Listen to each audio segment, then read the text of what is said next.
জানতে পারি যে সাতপন্থীদের স্টুডেন্ট যে গ্রুপগুলো রয়েছে তারা সচেতন ছাত্র সমাজ বা এরকম একটি নাম দিয়ে আসলে আমাদের প্রধান উপদেষ্টার যে বাসভবন অর্থাৎ যমুনা এটি ঘেরাও করার কিংবা এর সামনে অবস্থান কর্মসূচি নেওয়ার একটি পরিকল্পনা করে, তখন আমরা আমাদের জায়গা থেকে তাদের মধ্যকার যে সমস্যাগুলো এই সমস্যাগুলো সমাধানের জন্য দুই গ্রুপে তাবলীগের অর্থাৎ সাতপন্থী গ্রুপ এবং জোবায়েরপন্থী যে গ্রুপ এইগুলোর মধ্যে তাদের মধ্যে যে বিভিন্ন রকমের সমস্যা চলছে এগুলোর জন্য একটি যৌক্তিক উপায় সমাধান হয়, এই জন্য আমরা প্রথমে গতকালকে রাত 12টার দিকে আমাদের জায়গা থেকে বিশ্ব অর্থাৎ আমাদের টঙ্গী যে পশ্চিম সাইডে যে মসজিদটি রয়েছে ওই মসজিদের ওইখানে চাই যেখানে সাতপন্থীরা এখন অবস্থান করছে,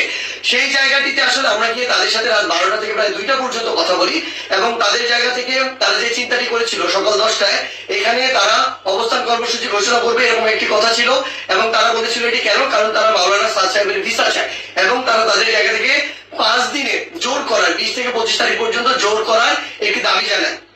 আমরা আমাদের জায়গা থেকে সেখান থেকে যে সিদ্ধান্তটি নিয়ে আসি সেটা হচ্ছে একটি সিদ্ধান্ত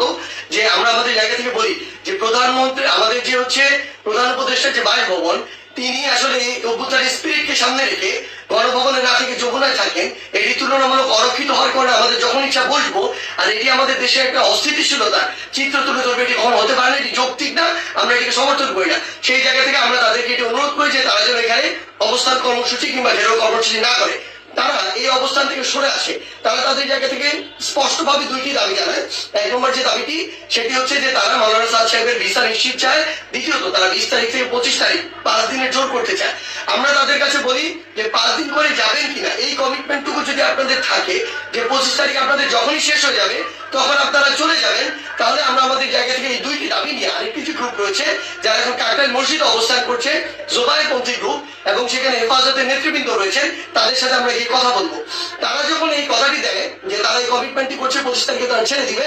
আমরা সেখান থেকে রাত 2টার দিকে কাকরাইল মসজিদে আসি। সেখানে আমাদের জোবায়েরপন্থীদের যারা মাওলানা রয়েছেন যারা সিনিয়র নেতৃবৃন্দ রয়েছেন তারা ছিলেন, হেফাজতের যারা সিনিয়র নেতৃবৃন্দ মাওলানা মামুনুল হক সাহেব মাওলানা মাহফুজুল হক সাহেব তারা ছিলেন, সকলে ছিলেন। আমরা যখন তাদের সাথে আলোচনা করছি রাত 2টা থেকে 3টা যখন ক্রস করে যাচ্ছে তখন এই আলোচনা চলাকালীন সময় আমাদের কাছে ফোন আসে যে সাতপন্থীদের যে গ্রুপটি রয়েছে সেখান থেকে তারা তাদের জায়গা থেকে ওই যে আরেকটি যে মাঠ রয়েছে যে মাঠটি হচ্ছে ইস্তেমার যে মাঠ যে মাঠটি সেদিকে যাওয়ার জন্য তাদের 10, 15, 20 হাজার মানুষ আসলে ওই রকম একটি তাদের পরিকল্পনা কিংবা মুভ দেখা যাচ্ছে। আমরা সাথে সাথে সাতপন্থীদের যে মাওলানা আব্দুল্লাহ সহ আরো 2 জনকে ফোন দিয়ে বলি যে আপনাদের সাথে এটি কথা হয়েছে যে আপনারা 10টা এখানে বসবেন না এবং আপনাদের 2টা দাবি নিয়ে আমরা আমাদের জায়গা থেকে এখনই আরেকটা গ্রুপের সাথে কথা বলবো, কালকের মধ্যে অর্থাৎ আজকেই আপনাদের 2 গ্রুপের বসার ব্যবস্থা করব, মাওলানা সাদ সাহেবের ভিসা বা এই সংক্রান্ত আলোচনা সেখানে হবে। এই যে আমাদের 5 দিন যে আপনারা থাকতে চাচ্ছেন এই কমিটমেন্ট যদি আপনারা দেন সেটি নিয়েও সেখানে আলোচনা হবে। যখন আমরা জানতে পারি তাদের দিকে মুভ করছে আমরা তাদেরকে স্পষ্ট করে বলি আপনারা যদি সেদিকে মুভ করেন আমাদের আলোচনা চলাকালীন তাহলে আপনারা আমাদের আলোচনাকে অসম্মানিত করছেন এবং আমাদের প্রতি যে শ্রদ্ধাটুকু রাখা উচিত আপনাদের সেটুকু আপনারা রাখছেন না। সেটি যদি করেন তাহলে আপনাদের পক্ষে আমাদের অবস্থান থাকবে না, একদম ক্লিয়ার বলে দিই। এবং আমাদের জায়গা থেকে এরকম কোন মেসেজই ছিল না যে আপনারা ওখানে চলে যান 5 দিনের জন্য অবস্থান নেন, এটা বলতে পারি না।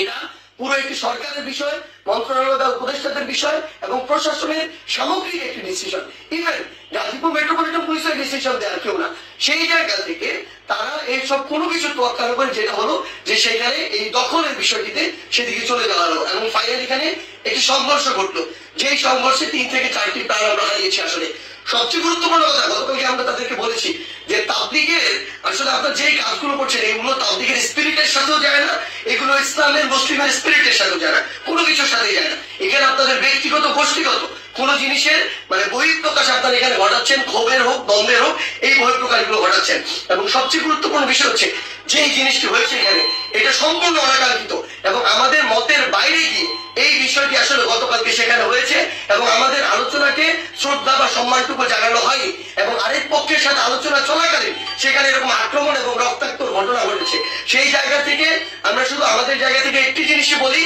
আজকে এখন সাত গ্রুপ সেখানে অবস্থান নিয়েছেন, আমি জোবায়েরপন্থীদের যারা রয়েছেন আপনাদেরকে একটি বিষয় শুধু অনুরোধ করবো,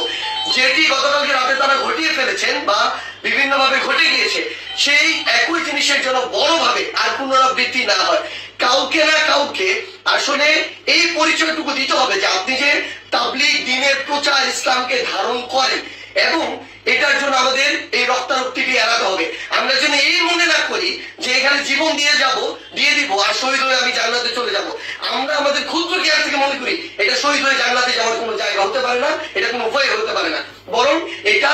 তাবলীগের মধ্যে, ইসলামের মধ্যে, মুসলিমের মধ্যে, দেশের মধ্যে একটি বিশৃঙ্খলা সৃষ্টি করা হচ্ছে। আমরা প্রশাসনকে উদাত্ত আহ্বান জানানোর জায়গা থেকে গতকালকে যারা এটার সাথে সংশ্লিষ্ট ছিল, জড়িত ছিল, তাদের দৃষ্টান্তমূলক শাস্তি দিতে হবে। তারা যদি ইভেন কোন একটি গ্রুপের সর্বোচ্চ নেতা হয় তার বিরুদ্ধেও যথাযথ ব্যবস্থা নিতে হবে, আইনের আওতায় নিয়ে আসতে হবে। আদারওয়াইজ এই জিনিসটিকে যেভাবে চিত্রায়িত করা হচ্ছে সেটি কোনোদিন তাবলীগ হোক, মুসলিম হোক, ইসলাম হোক, কোনো কিছুর